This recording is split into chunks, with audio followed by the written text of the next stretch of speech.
اب رمضان کی آمد ہے، 7 باتیں بتائیں حضرت محمد صلی اللہ علیہ وسلم نے صحابہ کو رمضان سے متعلق 7 باتیں بتائیں۔ یہ 7 باتیں ہر گھر میں اس کے تذکرے ہوں، بچوں کی زبانوں پر، بوڑھوں کی زبانوں پر، مجلسوں میں بیٹھیں، صبح سیر کر رہے ہیں، دوستوں میں بیٹھیں، یہ باتیں کریں۔ یہ 7 باتیں اللہ کے نبی نے صحابہ سے فرمائیں رمضان سے پہلے۔ پہلی بات فرمائی کہ دیکھو رمضان کا مہینہ آ رہا ہے، یہ برکت والا مہینہ ہے، برکتیں سمیٹو، برکتیں، گھر بنیں گے برکتوں سے، مسئلے حل ہوں گے برکتوں سے، پریشانیاں ختم ہوں گی برکتوں سے، پیسوں سے نہیں۔ یہ پیسے کمانے کا مہینہ نہیں ہے، پیسے جمع کرنے کا مہینہ نہیں ہے، یہ برکتیں سمیٹنے کا ہے۔ برکت سے مسئلے حل ہوتے ہیں۔ بکری 1-2 بچے دیتی ہے، کتیا 8-10 بچے دیتی ہے۔ ریوڑ کس کے نظر آتے ہیں؟ ریوڑ، بکری میں برکت ہے، بکریوں میں برکت ہے، برکتیں سمیٹنے کا مہینہ آ رہا ہے۔ دوسری بات فرمائی، حق تعالی شانو اپنے بندوں کی طرف متوجہ ہو جاتے ہیں۔ جب اللہ بندوں کی طرف متوجہ ہو گئے تو بندوں کو بھی اللہ کی طرف متوجہ ہو جانا چاہیے۔ اب کتنی عجیب بات ہے، اللہ تو بندوں کی طرف متوجہ ہوں اور بندے اللہ کی طرف متوجہ نہ ہوں۔ آپ کسی کے پاس جائیں اور آپ کو وہ توجہ نہ دے، آپ کسی سے بات کریں اور وہ کسی اور طرف دیکھ رہا ہو۔ تیسری بات فرمائی، حق تعالی شانو اپنی رحمت خاصہ نازل فرماتے ہیں۔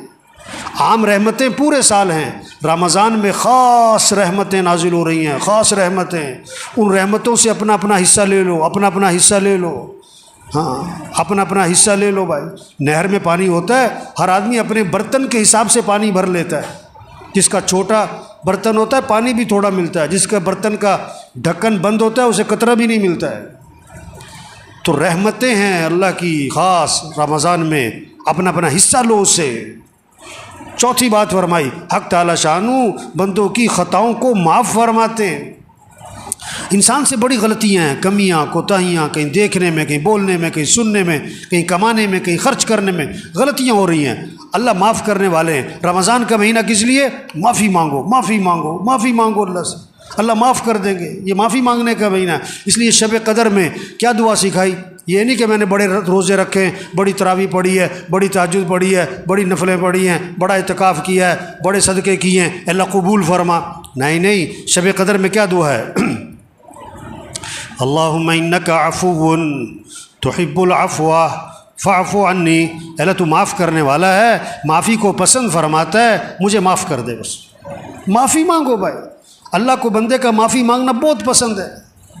پانچویں بات فرمائی، حق تعالی شانو بندوں کی دعاؤں کو قبول فرماتے ہیں۔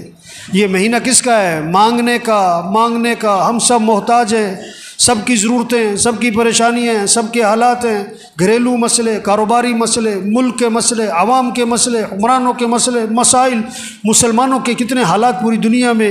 اب ان سارے مسئلوں کو حل کرنے والا کون ہے؟ اللہ ہے۔ خوشیاں دینے والا اللہ ہے، پریشانیوں سے بچانے والا اللہ ہے، آئی مصیبتوں کو سے نکالنے والا اللہ ہے۔ تو کس سے مانگو؟ سحری کا وقت کس لیے ہے؟ مانگو اللہ سے، مانگو اللہ سے۔ افطاری کا وقت کس لیے ہے؟ مانگو اللہ سے۔ یہ افطار پارٹیاں نہیں ہونی چاہیے، یہ سب 2 نمبری ہے، کوئی افطار پارٹیاں نہیں بھائی۔ افطاری کرواؤ کن کو؟ جنہیں کوئی نہیں کھلاتا، اور عزت سے کھلاؤ، لائن میں لگوا کے نہیں، سڑکوں پہ جمع کر کے نہیں، عزت سے کھلاؤ لوگوں کو۔ جنہیں کوئی نہیں کھلاتا، جن کے گھر میں کھانے کو نہیں ہے، عزت سے گھروں میں راشن پہنچاؤ، اور اپنی سعادت سمجھ کے پہنچاؤ، اور ان کا احسان سمجھو کہ آپ سے لے لیا، اپنا احسان سمجھ کے نہیں، یہ کہہ کر نہیں اگے تو نامی ہوئے، نہیں، عزت سے دو لوگوں کو۔ یہ افطار پارٹیوں کا مہینہ نہیں ہے، یہ تو عدلے کے بدلے ہو رہے ہوتے ہیں۔ اس نے افطاری کی، میں بھی افطاری کراؤں، اس نے یہ بنایا تھا میں بھی بناؤں، نہیں۔ افطاری کا وقت کس لیے؟ مانگو اللہ سے، ہر گھر میں فضا بنے۔ مستورات کو سمجھاؤ کہ بھئی افطاری جو ہے نا عصر سے پہلے کر لو جو کرنا ہے، عصر کے بعد قرآن پڑھو، ذکر کرو، افطاری سے 15-20 منٹ پہلے سب دسترخوان بیٹھ کے دعا مانگو، اللہ سے مانگو، اللہ خوش ہوتے ہیں۔ عرش اٹھانے والے فرشتوں سے اللہ فرماتے ہیں جب رمضان کا مہینہ شروع ہوتا ہے کہ اپنی عبادت چھوڑ دو، اب تمہارا ایک ہی کام ہے کہ روزے داروں کی دعاؤں پر آمین کہتے رہو۔ یہ مانگنے کا مہینہ آ رہا ہے، مانگو اللہ سے، مانگو اللہ سے۔ ایک اللہ کی ذات ہے جس سے مانگو تو خوش ہوتا ہے، نہ مانگو تو ناراض ہوتا ہے۔ خزانے بھرے پڑے ہیں، وہ سخی ہے، وہ کریم ہے، وہ جواد ہے۔ چھٹی بات فرمائی، حق تعالی شانہ فرشتوں کے سامنے فخر فرماتے ہیں، دیکھو میرے بندے دن میں روزہ رکھتے ہیں، رات کو میرے سامنے قیام کرتے ہیں، رکوع کرتے ہیں، سجدے کرتے ہیں، میرے سامنے ہاتھ پھیلاتے ہیں۔ گرمی ہے روزہ رکھا ہوا ہے، اور دن لمبا ہے روزہ رکھا ہوا ہے، بھوک لگی ہوئی ہے روزہ رکھا ہوا ہے، کھانا سامنے پانی سامنے نہیں پیتا ہے، کوئی دیکھ نہیں رہا، میرا ڈر ہے۔ اللہ فرشتوں کے سامنے فخر فرماتے ہیں، دیکھو میرے بندے روزے رکھ رہے ہیں، میرے سامنے رات کو قیام کرتے ہیں۔ ساتویں بات فرمائی، حق تعالی شانہ تمہارے تنافس کو دیکھتے ہیں رمضان میں، نیکیوں میں ایک دوسرے سے آگے بڑھنا۔ یہ کہتے ہیں نا سیزن آ رہا ہے، تو دینداروں کا، ایمان والوں کا رمضان کیا آ رہا ہے؟ یہ نیکیوں کا سیزن، قرآن کا سیزن۔ یہ رمضان اور قرآن اس کی خاص مناسبت ہے۔ جبریل علیہ السلام رمضان شریف میں آتے تھے حضور صلی اللہ علیہ وسلم کے پاس، اور قرآن کا دور فرماتے تھے۔ ہمارے گھروں میں فضا بنے، بچے بچیاں مقابلہ ہو، اتنے سپارے پڑھے میں اتنے پڑھوں، اتنے نفل پڑھے میں اتنے پڑھوں، اس نے اتنی تسبیح کری میں اتنی تسبیح کروں۔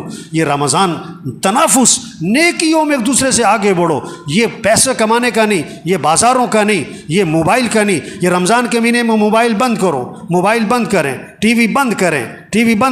یہ ٹی وی کا نہیں ہے، موبائل کا نہیں ہے، سیر سپاٹوں کا نہیں ہے، کھیل تماشوں کا نہیں ہے، فنکشنوں کا، تقریبات کا نہیں ہے، افطار پارٹیوں کا نہیں ہے۔ یہ اعمال کا مہینہ۔ یہ 7 باتیں فرما کر حضور صلی اللہ علیہ وسلم نے فرمایا، سخت لہجہ ہو گیا آپ کا، آپ کی الفاظ میں شدت آ گئی، سختی آ گئی۔ آپ نے فرمایا، بد نصیب ہے وہ شخص جو اس مہینے میں بھی اللہ کی رحمت سے محروم رہ جائے۔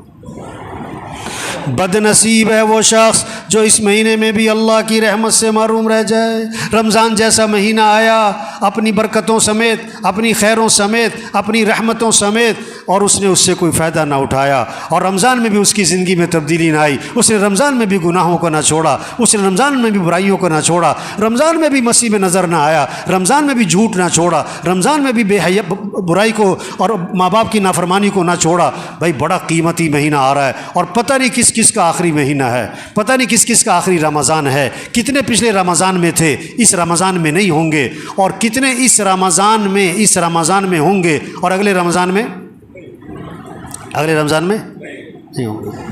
پتہ نہیں کس کا آخری ہے۔ رمضان اگلے سال بھی آئے گا، ہم ہوں گے کہ نہیں یہ کوئی پتہ نہیں ہے۔ تو سب نیت کرو بھئی اس رمضان کو قیمتی بنانا ہے، انشاءاللہ اس رمضان کو قیمتی بنانا ہے۔ ایک کام کر لے رمضان قیمتی بنانے کے لیے، نظام الاوقات بنا لے، گھر میں سب کا نظام الاوقات بنائیں، بچے بچیاں، ابا دادا پوت، سب نظام الاوقات بنائیں۔ یہ سونے کا وقت، یہ اٹھنے کا وقت، یہ نماز کا وقت، یہ قرآن کا وقت، یہ ذکر کا وقت، یہ دعا کا وقت، یہ تعلیم کا وقت، اور یہ دکان مرد ہیں، یہ دکان کا دفتر کاروبار کم سے کم مستورات گھر میں ٹائم بنائیں۔ یہ افطاری تیار کرنے کا وقت ہے، یہ سحری تیار کرنے کا وقت ہے، اتنے بجے اٹھنا ہے، اتنے بجے سونا ہے، اب یہ قرآن پڑھنا ہے، اتنے سپارے پڑھنے ہیں، اتنا ذکر کرنا ہے، اتنی دیر دعا مانگنی ہے۔ نظام الاوقات بنا لیں، پھر وقت قیمتی بن جائے گا۔ اللہ سب کو اس کی توفیق عطا فرمائے۔